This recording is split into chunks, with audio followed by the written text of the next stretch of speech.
Assalamu alaikum, bienvenue à tous. Un chrétien, menteur et trompeur, falsificateur et calomniateur a dit ça. Muhammad's first impression of his revelations was that they were demonic in origin.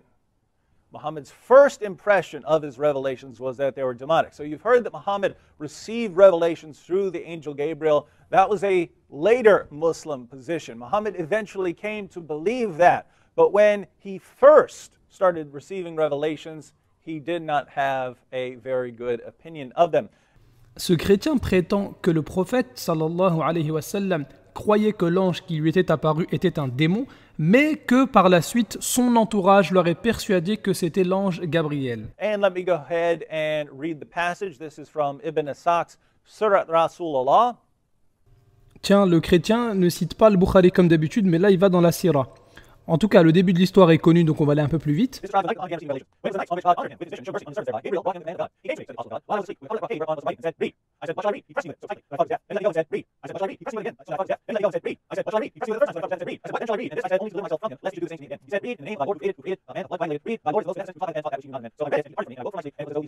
So that's the first revelation that Muhammad received from what he would eventually regard as the angel Gabriel. But here's the important point. When Muhammad ran out of that cave, terrified, he didn't think that he had encountered the angel Gabriel. He believed that he was possessed. So anyway, the passage continues. Now, none of God's creatures was more hateful to me than an ecstatic poet or a man possessed. I could not even look at them. I thought, woe is me, poet or possessed. Never shall Quraysh say this of me. So Muhammad didn't want his tribe to realize that he was possessed. Prenons la Sira d'Ibn Ishaq pour vérifier si cette histoire est authentique. Alors voilà le hadith cité par le chrétien et on constate que dès le début, il y a un gros problème dans la chaîne de transmission selon certains gens de science. Donc c'est des auteurs inconnus. Ce qui est confirmé ici en bas de page. Donc on regarde là la petite note, le 1, voilà le renvoi ici.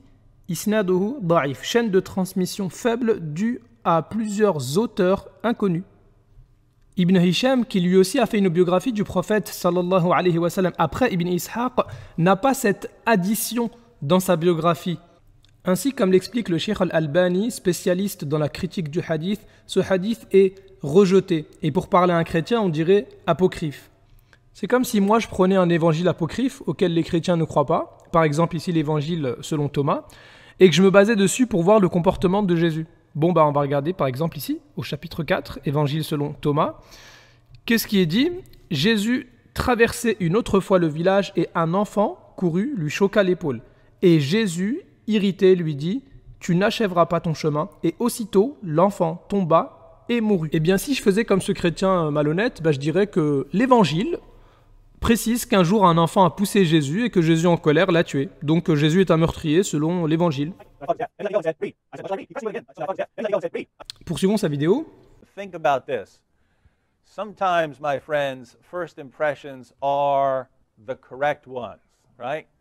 And when Muhammad encountered whatever it was that he encountered, when it keeps pressing on him until he thinks it's death, he thinks it's something profoundly bad. He doesn't think, oh, I've encountered the Lord, I've encountered one of his angels. He doesn't think that. Incroyable. Ce chrétien s'étonne de la crainte éprouvée par le prophète sallallahu alayhi wa sallam. Il aurait donc dû dire selon lui, merveilleux, j'ai rencontré un ange. Oh, I've encountered the Lord, I've encountered one of his angels. He doesn't think that. Bon, c'est vrai que pour un chrétien qui croit que des créatures ont eu le courage de crucifier leur créateur, c'est pas un problème. Prenons 3 prophètes bibliques et regardons quel était leur comportement lors de la première révélation. Moïse, première fois que l'Éternel lui a parlé, il a eu peur. Et juste après que l'Éternel lui ait ordonné d'aller vers Pharaon, l'Éternel voulait tuer Moïse car il n'avait pas encore circoncis son fils en chemin. Deuxième exemple, Daniel. Lorsque l'ange Gabriel s'est révélé à lui, il était troublé au point de changer de couleur, il était effrayé, il était frappé d'étourdissement, il tremblait et il est même resté malade plusieurs jours. Zacharie était effrayé par l'ange Gabriel qui l'a même rendu muet parce qu'il n'avait pas cru à sa prophétie. Et pour finir, reprenons une phrase de David Wood. Think about this. Sometimes, my friends, first impressions are the correct ones, right? Eh bien, regardons quelles étaient les premières impressions de plusieurs personnages bibliques.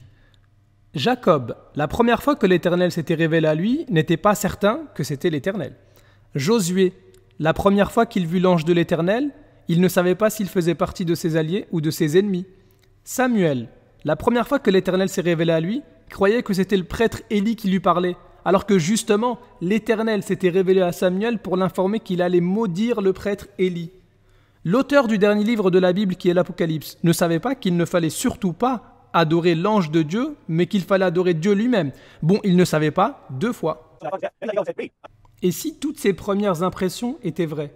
Cependant, ce qui est plus important que les premières impressions, c'est les dernières. Et quelles étaient les dernières impressions de Jésus sur la croix juste avant de mourir selon les évangiles? Jésus, en criant, a dit « Mon Dieu, pourquoi m'as-tu abandonné ?» Eh bien, chers chrétiens, et si ça, c'était vrai, mais si ça, c'est vrai, c'est que c'était pas Jésus sur la croix. يا أهل الكتاب قد جاءكم رسولنا يبين لكم كثيرا مما كنتم تخفون